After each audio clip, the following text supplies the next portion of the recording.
Okay, good morning. Welcome, everybody.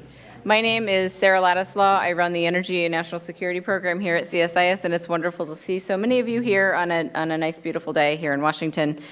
We're very pleased today to be bringing you an event with Dr. Ellen Williams, who is the director of ARPA-e, and she is fresh off the ARPA-e summit and conference, which was a big deal. I think many of you probably attended. And to talk a little bit about the future of the grid as seen from ARPA-e. It's an issue that we talk about a lot here at CSIS, and so we're really looking forward to this event. I'm not going to be up here for very long today. I just have the privilege of introducing the moderator and sort of leader of today's discussion, Frank O'Sullivan, who is the Director of Research and Analysis at the MIT Energy Initiative, and also a Senior Associate here at the CSIS Energy and National Security Program. Frank's a really bright guy and knows how to sort of, translate between sort of the technical community and the policy community, and so we're really, really pleased to have him on our team.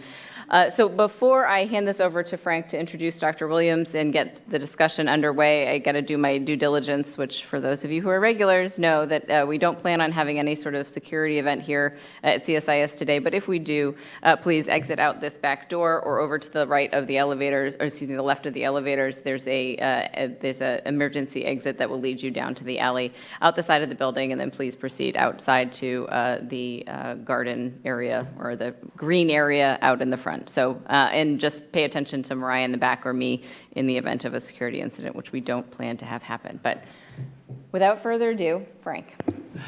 Thank you, Sarah. That's very reassuring. Yes. Yeah. So good morning, everyone.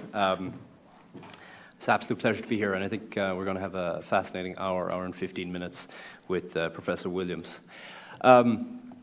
So you all have bios and so on. I won't make too much of an introduction here, other than to say that, of course, Ellen Williams is the director of ARPA-e, and has had a distinguished career before that as a senior advisor to Secretary Moniz, as chief scientist at BP for a period, and as a distinguished university professor at the University of Maryland. And I know from personal academic experience what a serious scientist Professor Williams is. So it's an absolutely tremendous fact that we have her, I think, leading the agency during this period of time when our energy system in general is facing, a range of very significant challenges that really need a tremendous amount of innovation.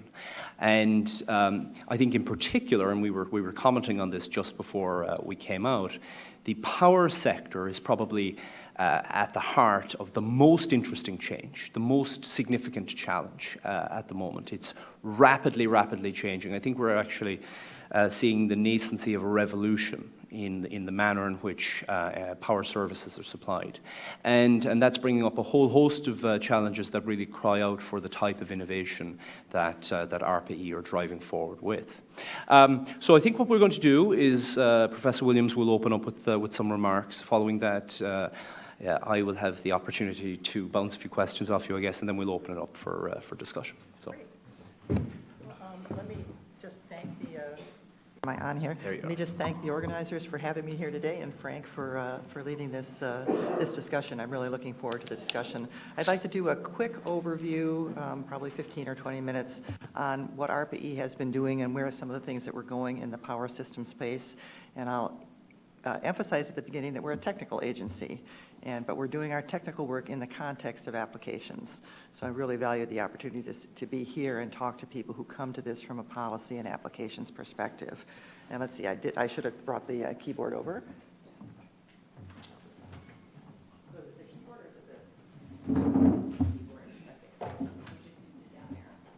this? Okay, great. All right. So first I'll start by telling you what ARPA-e is, very quick. It's a very young agency. It was founded in 2009. This is language basically from our authorization. ARPA-e was set up to work on what's called the DARPA model of very fast, innovative approaches to high potential, high risk new technologies. So that's our mission, and you can see down in our means, we're to look at revolutionary advances, cutting edge innovations, and to look at areas that industry by itself is not likely to undertake because of technical and financial uncertainty. Our mission space is basically clean energy, Our goals are to improve energy efficiency across the entire energy sector, reduce emissions, including greenhouse gases, and reduce dependence on imports. And that is all in the context of our goals of enhancing economic and energy security and ensuring that the U.S. maintains its technological strength in being a leader in technology development and innovation. So those are 3 key points, and those 3 points shape how ARPA-e works and what we do. And I'm going to give an illustration of that in our next slide, where I'm going to show you everything we've done for the last 6 years. So each of those each of those circles represents a program. So on the vertical axis, you can see the spectrum, the span of the different types of areas that we're looking at, ranging from transportation and storage, efficiency, electrical grid and storage, electricity generation. Each program lasts for about 3 years and is funded at a level of about $30 million. So we turn over about 1/3 of our portfolio every year, and that is because of our focus on innovation and new ideas. We constantly want to be testing the waters, finding where there are opportunities to make advances, and moving forward with our new ideas. The third thing, which doesn't show here, but which is related to our economic and technology advantage mission, is our mantra, which is, if it works, will it matter? Because we are a technology organization. Scientists and engineers love great technology. We love beautiful technology. We're always looking for innovations that work, that do things, but they also have to matter. They have to work in a way that is going to have traction to get into the commercial sector and impact what we do in the real world. So we're looking for solutions that are at least economically competitive and at best economically attractive. So those are the 3 points of our operational model, which is breadth of coverage, dynamism, and both technical and commercial impact. And now, just briefly, I'll talk a little bit about what's on this slide. So I mentioned that we ran from transportation through storage, through efficiency. On the upper part of the slide are some of the topics I'll be talking about today, which relate to the electric power grid. And you'll see over on the right-hand side, there's quite a cluster where we've recently had some focus on both distributed generation topics and specifically on grid-level topics. So I'm going to lead into those through grids on the far left next to electric grid storage, which was an initial storage application through Genie, and then into charges, nodes, and 2 new ones, and grid data, which I'll talk about. Okay, so let me talk about electricity transmission. Okay, and I apologize for those of you who already know this, but this is a little delineation of the historical way that we look at the electric power grid. So there's basically historically 3 distinct regions. There's generation, where we make the electric power. Often, historically, that would be a big centralized electric power generation place. Then there is a transmission network, kind of shown in the grayer swaths there, where we take the electricity from where it's generated and distribute it to near where the customers are. And then there's distribution, where we take the electricity from the transmission network and we distribute it to the customers. And that's a historical model. You can already see on the lower right there where we've got the customers that we're starting to modify this model because we have some distributed solar power down there. And so the historic model of centralized generation through transmission to distribution, it's kind of a network, a very simple network, is really breaking down. The little labels there represent where a lot of our different power programs fall in this place, and I'm going to talk to you about, on the upper right there, grids, which was an early storage program that we ran, charges, which you'll see is right next to that little battery symbol right there, grid data and nodes and Genie, and all in the context of how this works. Oops, keep pushing the wrong thing. Okay, so U.S. transmission grid. Again, I apologize for those of you who already know all this very well. The little picture I showed you before doesn't do justice to the complexity of the grid. The grid is a huge, immense physical infrastructure, very complicated. It has grown up kind of organically to meet the needs of the country as the country has grown, and it's both physically complicated and it's also very complicated in its regulation and policy. And it is based on this historical model of centralized generation and then transmission and distribution. And as a result of the kind of historical model starting to break down as we place new and different demands on the grid, we're starting to see some very significant problems. And, sorry. Okay. And those problems arise because each generation source, which are not shown here, but they're distributed all over the country, is connected to multiple power lines, and each line has a certain amount of power that it can carry. Your ability to decide which line carries the power is pretty limited. And as you get to the end where the customers are, you need to have the power available for where the demand is. And what is happening is something like this. This is a little chart that shows what the people at the distribution nodes, so the distribution operators take the electricity off the transmission line and they buy it and they sell it to their customers. And this represents the prices that the distribution operators are paying at different places in the Midwest at a certain time of the day. And so you can see over on the left-hand side there, the distribution operators are practically being paid to take the electricity. It's so cheap. Over on the right-hand side, the customers are paying a premium price. And the reason for this is not that there's not enough transmission lines. You can look over on the right there and see there's plenty of transmission lines. It's that the lines aren't configured optimally to carry all that electrical current, and they're not able to switch it quickly enough to move the electricity to where it's needed. So we've got an old system that needs to be modernized. This problem where you can't get the electricity from where it's abundant to where it's needed is called congestion. And what happens then is you wind up curtailing, cutting back on generation of the low-cost electricity and going to higher-priced peaking power sources. And so you wind up with people paying more for the higher-priced electricity because they can't get access to the lower-priced electricity. So we've got an aging infrastructure, changing demand profiles, and a lot of different pressures that are changing the way the grid needs to operate to address the way we want to live today. And there are many technical solutions to address these things. I'm going to talk about power flow control, transmission and distribution optimization, responsive demands, and energy storage. These are all different approaches that would allow us to use and modernize our grid without moving to the very strong and extremely expensive step of just building a lot more grid. This is all about using the grid we have much better and making it more modern and more flexible. So I'll start with the Genie program. This was in 2011. At that time, we had looked at the issues of the grid, and in many places, curtailment, these problems of congestion and curtailment have been limiting the use of renewables like solar and wind to maybe 20% of a system's generation. So our goals here was to look and see if there were technologies that would enable that limit to be increased to at least 40%.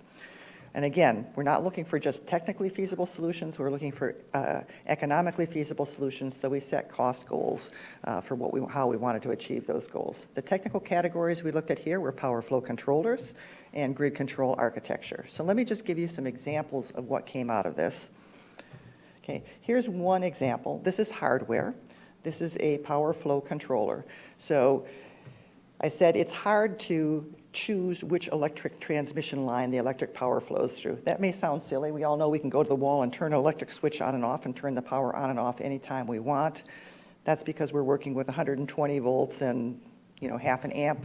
On these lines, we're working with hundreds of thousands of volts and hundreds of amps of current. And the engineering challenges are huge to be able to turn a line and move the power from one line to the other.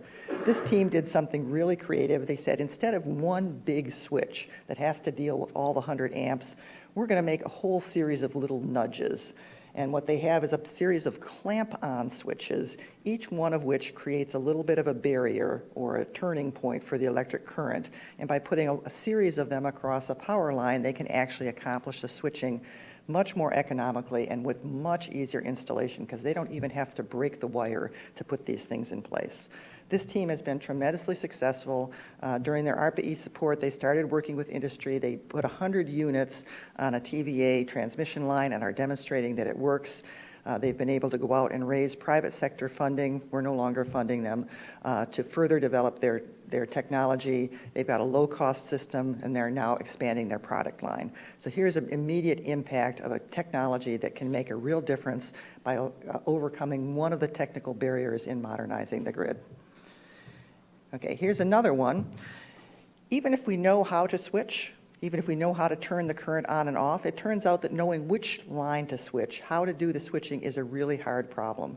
Today, when operators are thinking about how they set up their transmission lines, which lines are going to carry the electrical current, typically maybe once a month they'll analyze the system and decide, okay, this line will carry this much, that line will carry that much, that line will carry that much, and then it's fixed and they run it that way. Imagine if we ran our road system that way, and we couldn't change how many cars were on any given road at any time of the day as the traffic varied. But that's the situation that we have with the electric transmission grid. So this team looked at the problem. They're applied mathematicians from Boston University. They said, we know some things about optimizing complicated systems. And they took a look at the system. And they said, we can do this. We can do this a lot faster than the utility business is doing it today. And they used modern applied math algorithms and figured out how to analyze the entire grid and decide what is the optimal places to turn the power on and off in basically real time. They worked with PGM, which is a big ISO that basically handles the central eastern part of the United States. PGM was very impressed that with their existing system, this software change alone would allow them to reduce their curtailment costs $100 million a year. And then they ran a forward-looking scenario where they imagined what would happen to this grid if we pushed solar and wind power to be 40% of the generation capacity. And they showed that with this software, they could reduce the amount of curtailment, congestion and curtailment by 40% in high penetration areas. So very high potential. This company started, this team has started a small company to develop their software tools, and they're working very hard with the industrial community on standards and consulting to get these types of activities into the electric power grid. Okay, here's a different one. We also have an issue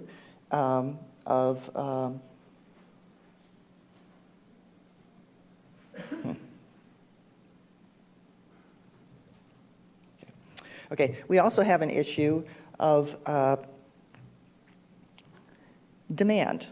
So when we look at our issue with the grid, we're having problems moving the electricity from where it's generated to where it's needed because people want their electricity now.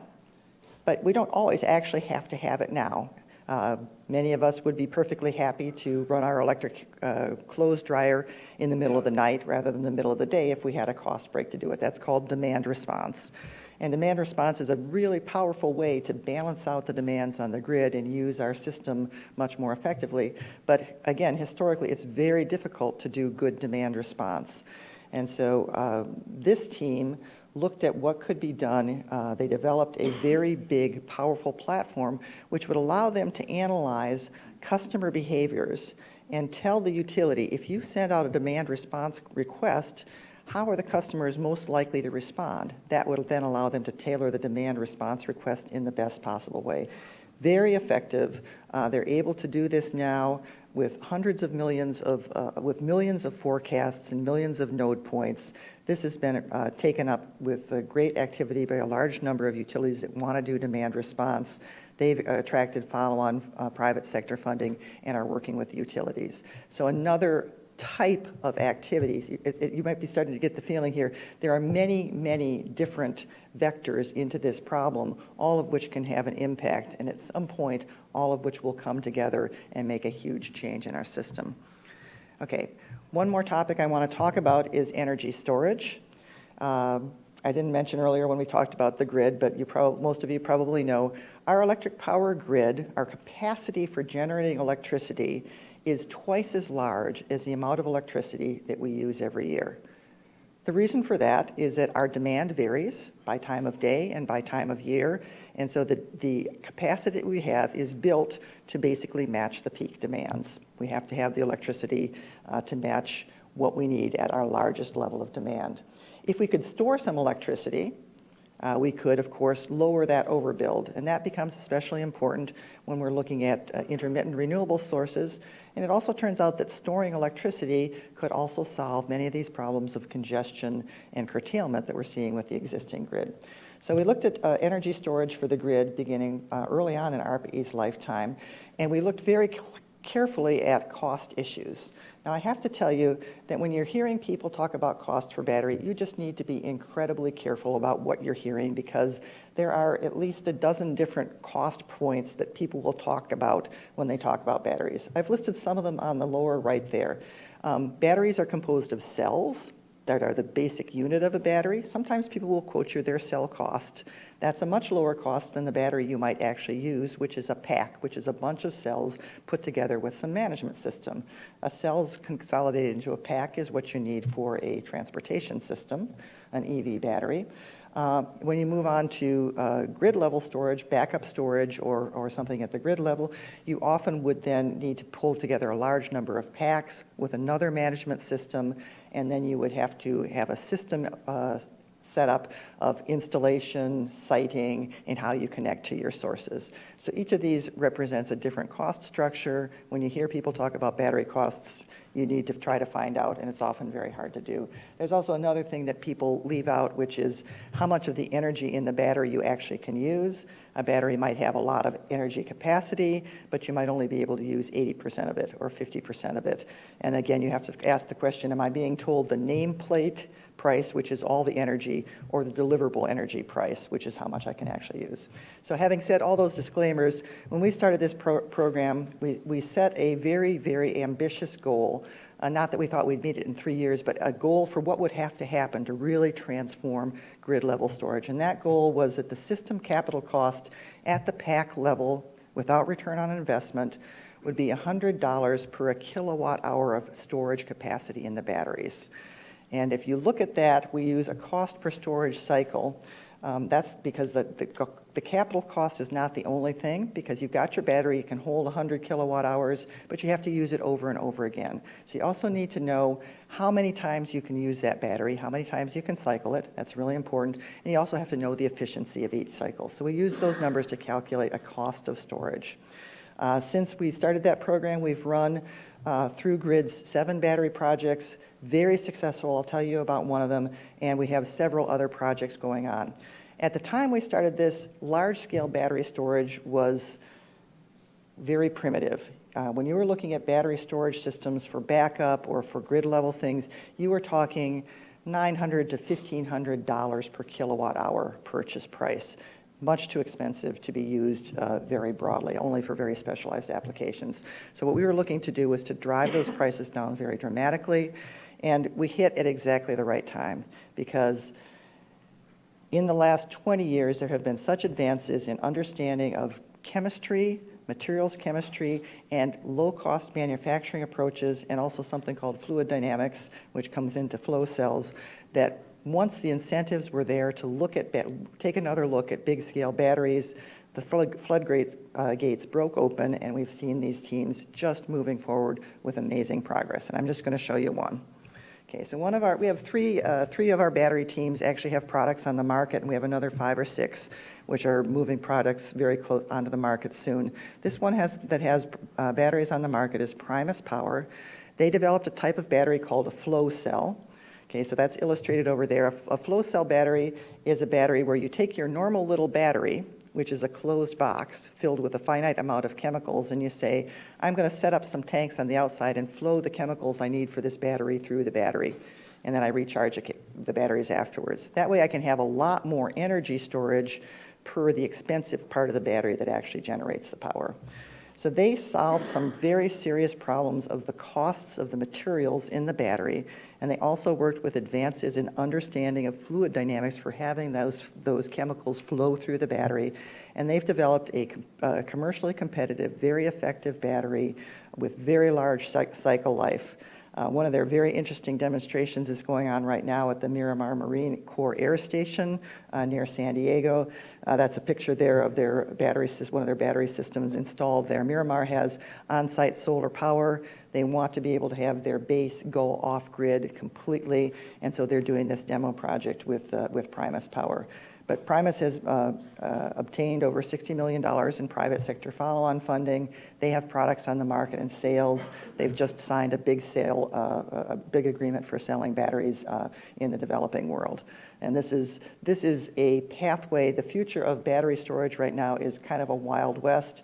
We see this one as having the real potential to drive down costs very far on a cost curve to the point where we can have a transformative change in the cost of battery storage that will completely modify how we use the grid. Now, I want to talk about how we use batteries on the grid, because we tend to think about batteries on the grid as, oh, the sun shines in the day, I need to store the energy overnight, to use when the sun's not shining. And that's called capacity storage. That's the bottom element on this chart. But it turns out there are a tremendous number of other applications for batteries in grid management. And so there are all sorts of issues where you have variations on grid scale activities that take place over seconds or minutes, which right now have to be managed by turning on and off how much power you're generating or going to a highly expensive peaking power source. So there are battery opportunities for batteries that can store and provide energy over 30 minutes, over a few hours. And these are the places that young battery technologies are starting to move into the market. And they're also the places where grid management development is now just starting to learn how we use these opportunities and make it possible to be commercially viable. And so with that thought, one of our new programs is a program called Charges, and we have set up 2 testing stations to allow our battery performers to move into a situation where a realistic grid operation is being run, in this case a microgrid. This is one of the 2 test sites at San Diego, and this very, very busy slide is only meant to illustrate that what they are here to demonstrate is all the different types of variability in grid operations that might be met and that a battery in place might be able to help with developing. And so our battery performers are going to this charging station, this testing station, and the testing station is helping them validate their battery performance, but also demonstrating how you can make money. What are the actual costs and the savings to the grid of having these batteries used in different configurations? Okay, I'm almost at the end here. This is another one of our new programs. This is Nodes. We just kicked this off a couple of months ago. This is a super demand response program. The idea here is ultimately, if we have storage in many places, in homes, in businesses, at the utilities, at the generation sources, if we have electric water heaters, if we have air conditioning that can be turned up and down, if we have industry that's willing to tune its manufacturing stage, if we could have all of those things available, how can we optimize this with algorithms in such a way that we actually make the grid itself become a dynamic storage unit and drive down the costs of operating the grid, use it more effectively. We don't have to build a bigger grid, we use what we have more effectively. So this project just kicked off, and it's tremendously exciting. So we'll see in the next few years how this wraps around. Okay, so here we are. I'll just reiterate that 4 big technical opportunities for modernizing the grid: power flow control, moving the electrons around; transmission and distribution optimization; demand response, or more modernly, demand dispatch, really getting into how we control our matching our demand to our generation; and energy storage. 4 big technical opportunities, a hugely complex system. There's a lot to do to learn how all of these things are going to work together, but they can work. It's clear already that they can individually make huge advances, and as we learn more about how they can work together, we're going to have a really dynamic period of modernizing the grid. So thank you very much. Look forward to the discussion. You can sign up for our newsletter. Oh, and I always want to mention, I mentioned earlier that we have program directors who design our programs. We also have commercialization advisors. They serve 3-year terms. They have a tremendous amount of autonomy. These are people who come in, they have a great deal of vision. They're given a lot of opportunity to drive their vision and make amazing things happen. We are always recruiting program directors and commercialization advisors.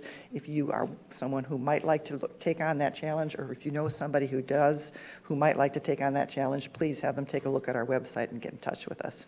Thank you very much.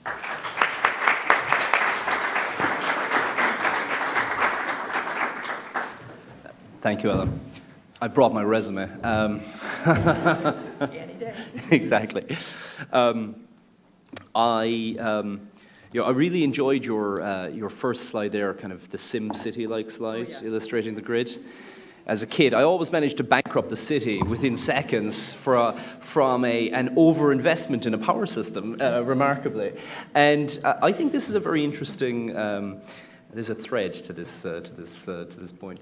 This is interesting because today, we have a lot of change taking place in terms of demand centered, and of course in terms of where generation is taking place, and that there is this tension now between the need, the discussion about new wires. And I think new wires are very complicated. I mean, there are portions of this country where it may be less complicated, but I think broadly it's difficult. Versus some of this work, for example, in terms of more intelligent utilization, optimization of the system. So I'm curious, I mean, in terms of the power flow management opportunity, how significant is that and how important is that likely to be in terms of, taking advantage of, some of the lower cost solar opportunities we have in this country and so on? I would say that the power flow control coupled with the transmission and distribution operation is a huge opportunity. When we started our programs there individually, we thought 40%, 50% type advances due to individually transmission optimization and distribution operation. So I believe that we're in a situation where we can solve a huge fraction of the problem with our existing system without building lots and lots more transmission, but actually just using what we have more effectively. I mean, as with all things related to the grid, it's really a techno-economic issue and not simply a technical one or an economic one. Yeah. The engagement with PJM, for example, Yes. and their ability to reduce their peaking costs and so on. I mean, how significant, how serious are our RTOs taking these issues today? How in demand are these new paradigms from their perspective? And I guess crucially, is there the appetite there at the regulatory level and so on to allow this kind of innovation to penetrate? Yeah, there's a lot of interest. The ISOs, the distribution operators and the transmission operators, of course, have to be rightfully conservative. Right. They can't afford to put something on their system that they're not really sure is going to work. We are seeing some of the utilities are very actively engaged. They work with our performers and doing test sites and demonstrations. The work with PGM was stunning because they ran simulations with us based on their real grid and showed how much money it could actually save, but they haven't actually implemented yet because they have to have a system that's tuned and tested 10 ways against the middle. And then you mentioned regulatory issues.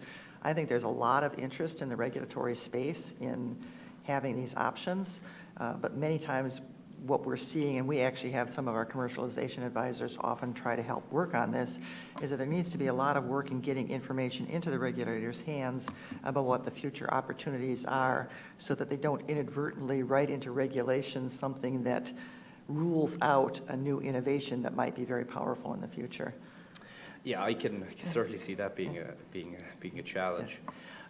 So, you say we, actually, and I think that's quite an important word. So I think, reflecting on startups and smaller innovation, interesting but small innovation companies we have at MIT and so on, I think often there's a challenge for those companies when they're bringing a product to the energy sector. The scale, the regulation are all barriers. The BU example in terms of taking this algorithm, I think it's interesting PJM was so kind of willing to open up. Yeah. Was there something I mean, I'm kind of curious, I suppose, ultimately in terms of the unique model that ARPA-e runs and your ability to act as a bridge to open doors for this innovation. How does that play out? And, is that really, you think that has been a particularly important kind of contribution that the ARPA-e program has made? That's a hugely important part of what we do. So, and that falls really on our program directors and our commercialization advisors. So as we're developing a new program and looking to start a new area of investigation, our program directors are out and about talking to potential customers very actively, and they're able to get very good access, and they will find people like PJM or TVA where they are actively interested. And so we'll engage them from the beginning to ask, what are the problems you have?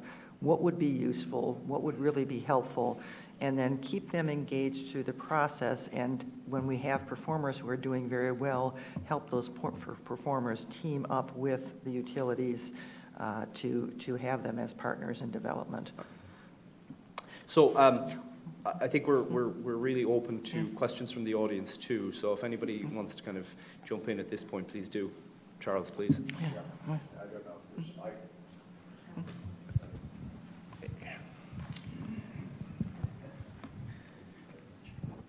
there's, Charlie Curtis with CSIS. Thank you, Dr. Williams. It was very well done and very exciting message. Could you comment on how you manage the intellectual property of these investments, and particularly whether the government has margin rights in the case of circumstances where the technology is not exploited but could be of significant value? Okay, Thanks. so two parts to the question. The first is IP issues. So we're a funding agency, so when we let a contract with our performers, we're very clear from the beginning that they will own the IP free and clear up front. The government doesn't hold that IP. Our value delivery is not in owning the IP, but it's in the value of having these technologies develop and deliver value to the U.S. economy. So we leave the IP with the performers. We do work under the America Competes Act, and so we have some America Competes restrictions. We expect that performers will manufacture in the U.S. If they're going to sell in the U.S., and manufacture in the U.S. if they're going to sell in the U.S. And then the government does have something that's called march-in rights. And so the idea with march-in rights is if we've funded the development of some very valuable intellectual property, and for whatever reason it winds up sitting on the shelf and not being used, the government can, in principle, go in and pull that IP and make sure that it gets out into commercial use. My understanding is that's very seldom, if ever, has been executed. And we haven't seen any illustration of issues where we would even remotely think that that would be important. On the back there? Yeah. Stratos Tabularias, International Finance Corporation. I want to make a comment, and if you have any response, you may react. If you look at where innovation is taking place, I'm talking about the marketplace, not at the laboratory. You see PJM, California, Texas, New York, Chile. What is common in these markets is that they're fully deregulated, and one particular characteristic they have is time of use tariffs. This is particularly relevant for energy storage and a lot of the smart grid technologies. So, in our case with the World Bank, we're working in developing countries where the regulatory framework is far behind what we see here in the United States and other countries. But regulation and technology go together. And yes, you don't want to put barriers to a specific technology, but at the same time, you don't want to design regulation to promote a technology. You want to have a fair regulatory framework that encourages innovation and low cost and good options. Yes, I agree. Just on that point, I noted the, is it at UCSD? Yes. Very nice location, obviously, Yeah. as well. But that test bed is really so storage, for those of you not entirely familiar with storage can provide an enormous number of services to the grid, many of which are kind of, the market structures are ill set up to monetize today at least, and I think we're going to have to move there. Is this part of that effort to be able to demonstrate to the regulatory environment as well, look, these batteries can provide these types of services, and to aid, particularly in the Californian context, in their process of developing a market that's suitable for this? Yeah. So I think when we first thought of charges, our first thought was purely a technical one, that the battery performers would be demonstrating that that their battery would actually operate under those conditions. But as the evolution of developing the centers has gone on, the center operators have put forth, and we've supported a model where they're also going to look at, what are the market opportunities by running these batteries in these different modes. So it is very much a part of illustrating what are the opportunities that utilities or other users might have for putting batteries into their commercial operations. In the structure of that program, I mean, are you guys bringing utilities to the table almost to say, look, Oh, yes. this is what we can do? Oh, yeah, and many times the utilities are active partners Right. with some of the performers, and both of the test sites, the one in California and the one in Texas, both have utility partners who are very interested in what they're doing, and also advising on how to set up the test cycles. So there was a question down the back, and then I'll grab the next. Yes.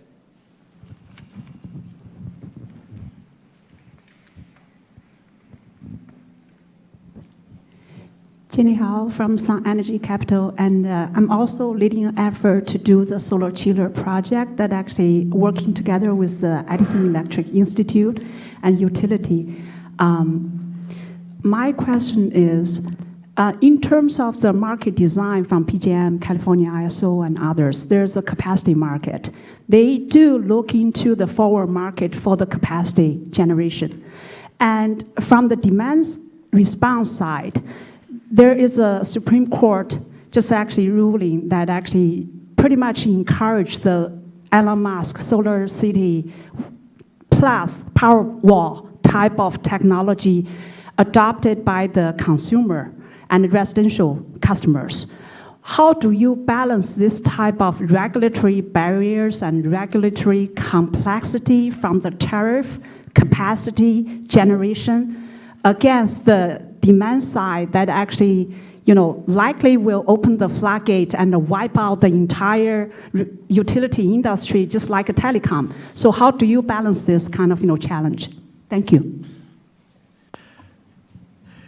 Well, of course, we're a technology organization, so we're working in context, and I see ARPA-e as creating the options that smart policymakers are going to see are available to them, and we're very much trying hard to position our testing and our demonstrations in a context that provides useful information, but ultimately there's going to be an awful lot of policy and regulatory decisions that have to be made about how the grid's going to evolve.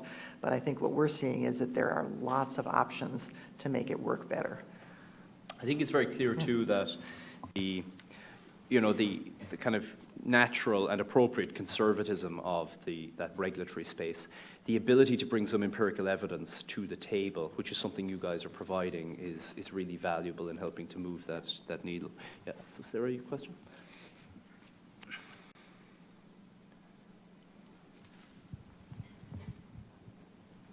Thanks very much, Ellen and Frank. Great discussion. I had 3 questions really quickly.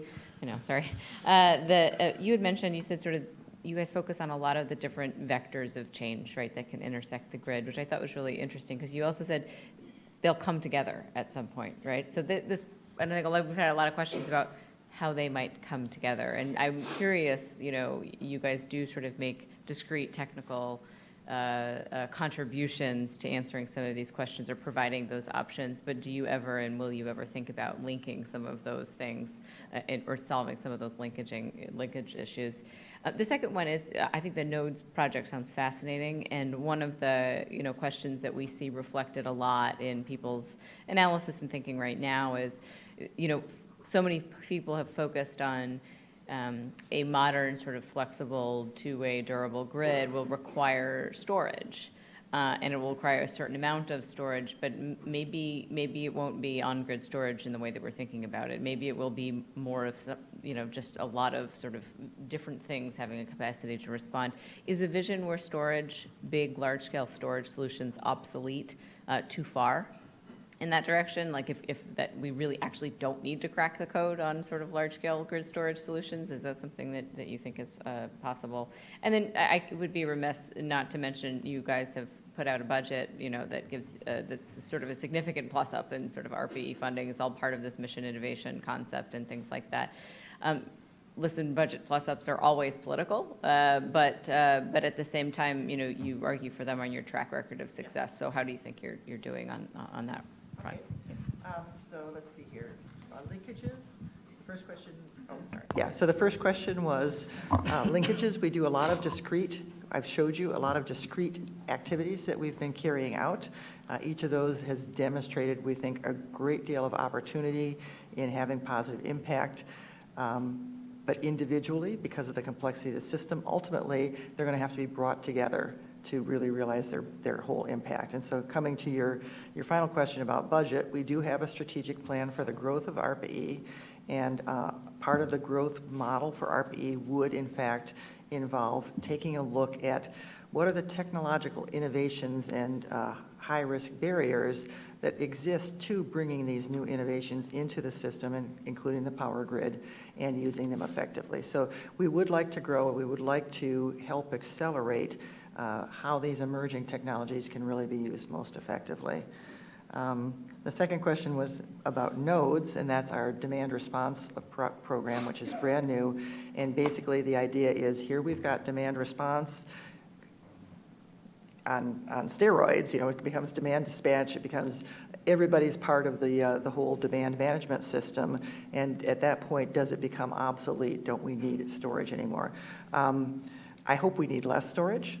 I think we still need storage. I think storage will continue to be a really important part of that demand dispatch model, and I think we absolutely will have to have some of that. In the end, it'll be a question of how much. Yeah. Yes, sir. Yep. Yeah. One of the things you mentioned was cost, and you talked about trying to reduce the cost of what is it, solar to $100 a kilowatt. The batteries, yeah. Yeah. Yeah. What do you have any other cost considerations? For instance, overall cost to the increased cost to the consumer at the demand site, or reduction of costs? So do you have any goals along those lines? Yeah. So when we set, for instance, the techno-economic goals for grid storage, we did that in the context of what's known about costs, for instance, in areas where there's hydro energy. That's a very nice form of storage. We had a good understanding of what costs that put on the consumer, and so we were using that as kind of a baseline to say we'd like to get other types of grid scale storage into that park. So we do put it in the context of, to the extent that it's possible to do this modeling, we try to understand what the ultimate customer impact would be. Sir, and then I'll come to you after. Thanks.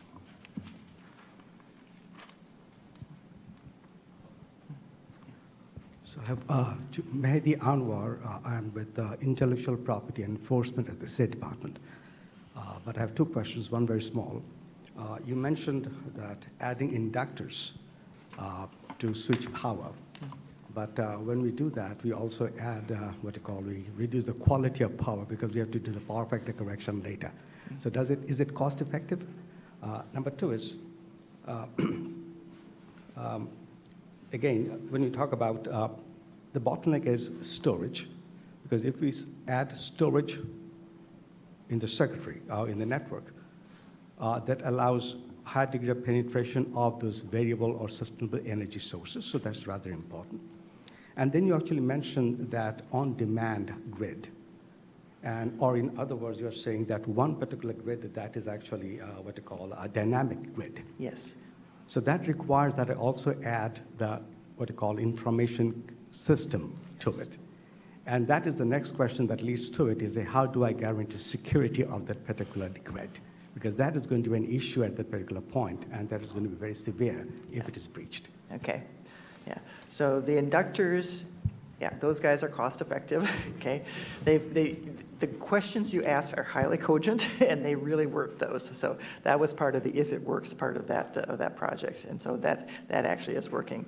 The modeling of the on-demand grid and the information security, that is, I think, a real question. When we're talking about big information, the types of system analysis and then distributed control, we are talking about a system that will ultimately have information security issues. That's not an issue that we've addressed directly, but certainly we're aware of it and we're concerned about it. And, Yes, sir.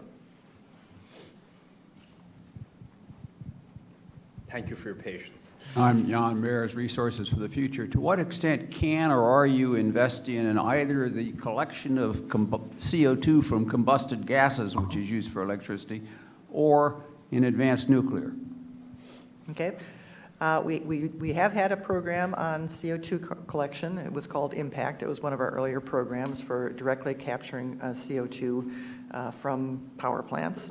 So we've invested in that. That program actually got handed over to our fossil energy group within the Department of Energy, and they are continuing to invest very actively in carbon capture and storage options for gas and coal-fired power generation. We also have a new program that we're looking at for possible release in 2016, which is going to look at a different form of carbon capture and sequestration, which is using agriculture as a mode to increase storage of carbon into the soil.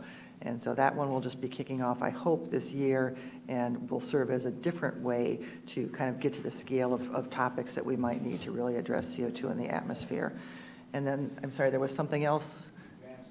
Advanced nuclear, we are actually holding a workshop next month to look at advanced nuclear and to see whether there are options in that space where ARPA-E's model could add value. Yes, sir. Yes, Jeff Price, Blue Resources. Most of the Yeah, just because it's been...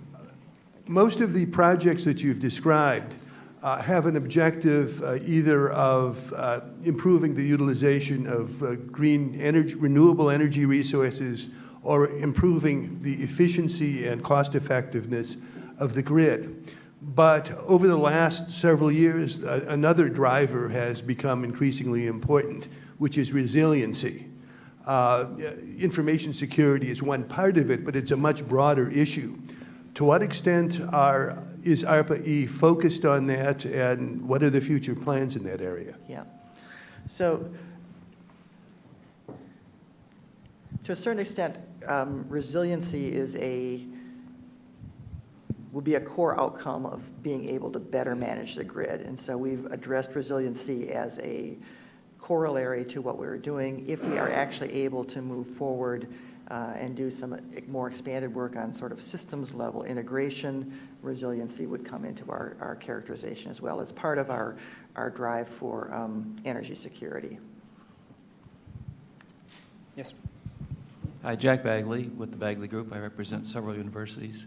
If you accept the fact that the generation distribution and transmission distribution system is undergoing, let's call it transformative change, are the utilities or are the people who are going to be responsible for making this happen effectively, in other words, the universities and community colleges, are they actually providing the workforce of the future who are going to be able to deal with these new technologies? I know that's not ARPA-E's mission, Yeah. but I'm just curious if there's somebody that's thinking about that. I don't know specifically. I certainly hope so. Okay. I spent many years at a university, and certainly most university EE system departments have power electronics, and my understanding is that power electronics programs in universities are growing and trying to grow right now because of these pressures. Well, I can, as an electrical engineer myself, go. actually, Yeah. who wasn't that far away from the classroom. Yeah. I remember I was a power systems engineer, and it was a distinctively unsexy thing to be an engineer in. But that has changed dramatically recently, Yeah. and I think it's because of this confluence now of new technologies, the likes of the technologies that we've been discussing here, and particularly how that's coupling with information technology. I just want to pivot a small bit and step back to perhaps the more macro impact that ARPA-E has had. So, ARPA-E has been up and running now for perhaps 6 years. Yep. And I think certainly it's been going from strength to strength, and that's accelerating under your own leadership, that's for sure. Could you give us a sense of the the number of projects that you guys have actually invested in, and maybe perhaps, you mentioned the whole economic question. Yes, okay. I think, I think in general, the attitude is very positive towards ARPAE and the type of work you do, but is there a balance sheet kind of outcome that Okay. you're happy with? Yeah. So, ARPAE is 6 years old. We've been funding projects for 6 years. Starting up a new program in the energy space is a big challenge because, of course, energy is a huge field and it takes a long time to get products out and penetrating the market and making a difference. So when we set up ARPA-E, we did set some metrics to allow us to do some early stage measurements of what's happening. So one of our metrics kind of on the does it matter pathway is, first of all, we believe we have to get products into the market for them to develop competency, demonstrate their abilities, and start to get uptake. So, and then a step before getting products on the market is after a team has graduated from ARPA-E support, are they able to grow their technology and get it moving forwards towards commercial development? So we've been following metrics of that type of activity. We've funded we've got a total of about 450 projects that we have funded since the beginning of ARPA-E. Probably close to 200 of those have now completed their ARPA-E funding. Of the 200 that have completed the ARPA-E funding, so we're following them and seeing what happens to them afterwards. I mentioned with some of the projects I mentioned to you how many that some of them had follow-on funding from the private sector to commercialize their technologies. So we have 45 companies of our alumni who have received private sector developmental funding to the tune of $1.25 billion. So we're really very jazzed about that. That's about the same amount of money that ARPA-E has spent in funding.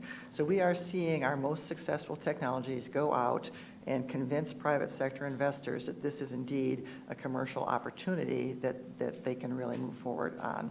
And slowly, we're also starting to see some of our teams actually have products in sales. Right. As I said, 3 of our battery companies now have products in sales, and we have many other companies that have products in sales as well.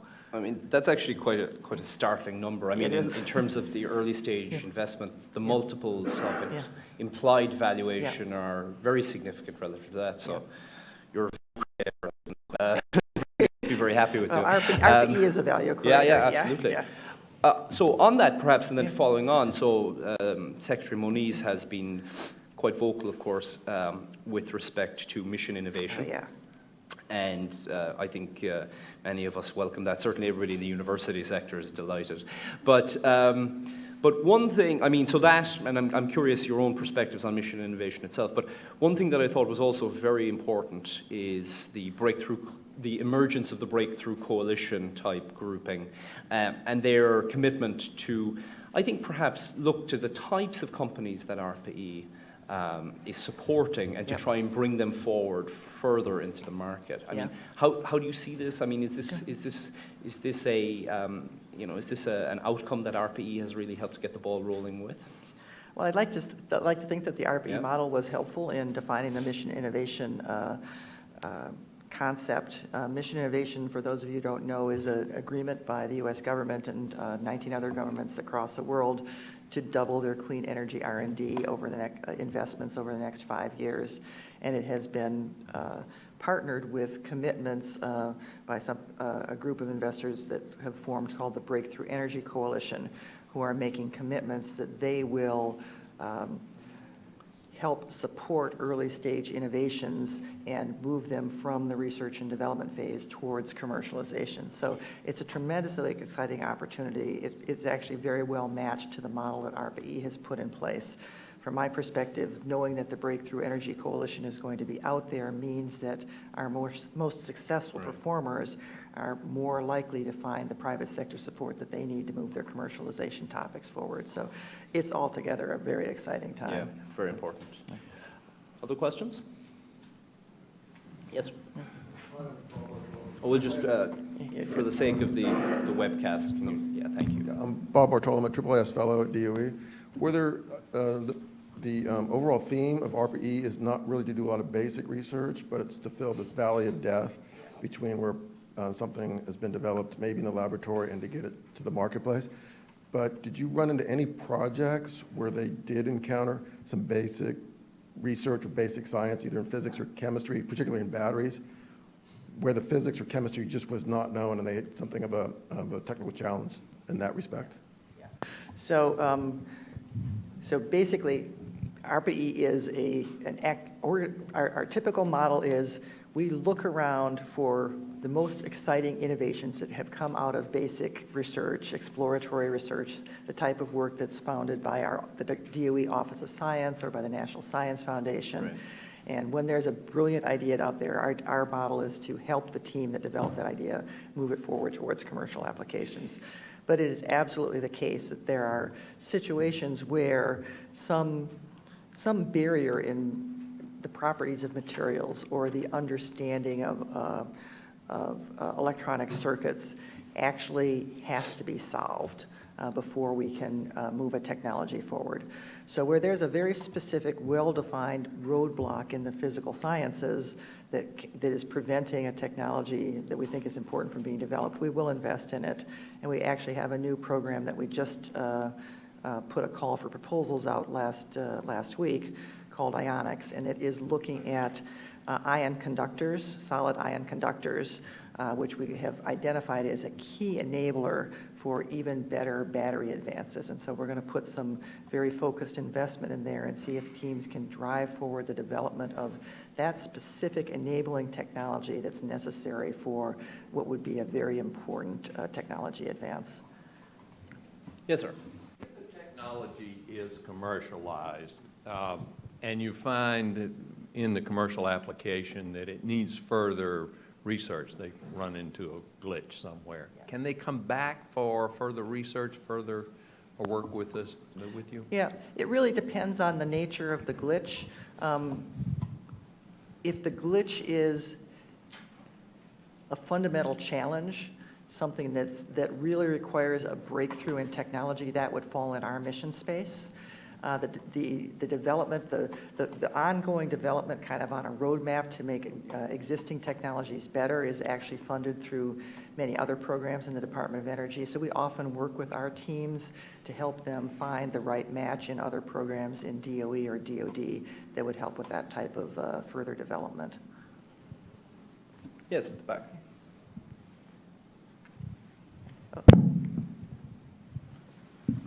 Hi, I'm Sarah from Union of Concerned Scientists. What are some of the barriers that you're seeing from getting clean energy to scale, either the existing technology in PV and wind or the more innovative technologies that you guys are funding to get the emissions reductions that we really need? I think the barriers to scale are pretty generic. People talk about a valley of death, but there's often multiple valleys of death. So after we've helped the team develop its technology to the point where they've proven that it has a conceptual use, they will then also face barriers in developing the manufacturing at scale. It's not trivial to go from producing one unit to producing thousands of units. And then we talked earlier about acceptance in the marketplace. There's always a barrier in terms of demonstrating to the people who have to make decisions about whether or not to buy this technology that it's going to be reliable, that it's going to work properly, that it's going to cost enough. So there's scale-up barriers, and then there's demonstration of utility barriers are both very big issues. Well, I think we're coming towards the end of our time. Yeah. So, you know, what I'd like to close, and you know, in doing so, I think just make the comment, of course, that I think I know that the power system first and foremost is an exquisitely complex and precisely balanced one. And this change, you know, the technical change, the market changes, the regulatory changes, that's a difficult dance. But I think it's very heartening from my perspective, and I'm sure from others here, to see that, you know, ARPA-e is at the core of bringing some very, very rigorous thoughtfulness to this and really helping to support that. And, you know, I'd like to thank you so much for taking the time and wish you guys all the best going forward. Okay, well, Thank you. Thank you so much.